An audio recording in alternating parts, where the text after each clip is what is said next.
So now you're in dentistry and you're starting to help dental practices find that like ideal retail spot, Correct. right? Got it. And then how right now with everything going on, so the real estate market's obviously really hot. How is that impacting commercial real estate? COVID and then the housing market heating up. And then what's your prediction on where things are going? I know you don't know for sure, but what's your thoughts on how things are kind of unraveling? Yeah, so a couple questions to unpack there. In general, we are in an inflationary environment, right? Is it permanent inflation or is it transitory inflation? And I think the answer is both. There's going to be both permanent inflation and transitory inflation. Transitory inflation, to give an example, is things like the supplies, right? Like lumber is a great example because that went up so high because it got bottlenecked because the supply chains were all backed up and you couldn't get it over here and people were still having to build things to fulfill their contracts. Now you've seen that come down. I think, it's dropped like 60%, 70% from its highs back in May. So that's transitory inflation. Things that are a little bit more permanent would be like wages, right? Now, you could actually consider the unemployment benefits transitory because that's incentivizing people not to go in right now. So you have to pay them significantly more than that if you want to get them to actually work. So when that goes away, it'll be a little bit more stabilized, but there's also a push for an increased minimum wage. And then just, the Fed has a public mandate to increase inflation by 2% per year, right? So that's always going to be a thing. We're just seeing that like really intensified right now. And so what that means is that it's going to drive up the price of assets. Like inflation just always drives up the price of assets and it always devalues the currency. That's literally what it is.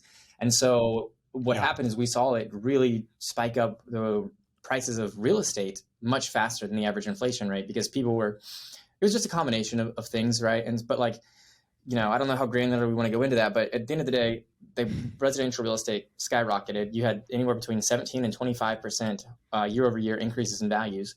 And so how does that affect dental? Well, there's only so much land, right? And so as people are wanting more space and more houses and cities are growing, well, like developers are going to have to buy land in that city. And that's less area that you have to develop for commercial real estate. And so what's happening is because of the high prices of labor and cost of goods and all that kind of thing, that's being directly affected by, or it's directly affecting the cost to build things. And so you're seeing that in terms of rent numbers. Now, I think, the cost of new development is always higher. It looks better, it's cleaner, it's in good spots, it'll last longer.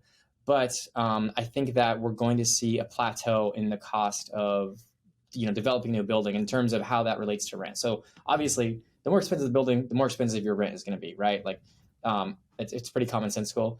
And so what we're seeing is just that the price of the price is being affected, right? Like if you want to go lease a building in a good retail spot, which is what we recommend, you're going to have to pay for it. You're going to have to pay to play. Now, I do think that things are going to stabilize. I don't think it's going to go down very much. Like if it was going to go down, I think it already would have, even with all these things leveling off. I think the market is going to, kind of level out. So it's kind of one of those things that you're just going to have to accept these newer, higher numbers. Now, it doesn't mean you need to overpay. Like there's plenty of places that are asking for, significantly higher rents than they were last year. And that's one of the things you got to be careful for. But in general, it's just, if you want a good spot, like you're going to have to look at rent kind of like as a factor of your marketing and just play that out as like, okay, how can I start to view this in a way that it's more of a asset than a liability? Like, how am I going to utilize my rent to get more patients, in a good location versus a bad location? So I know it's kind of like a long-winded answer to your question. Yeah, no, it's good. It's really helpful. So it gives definitely a target to aim for.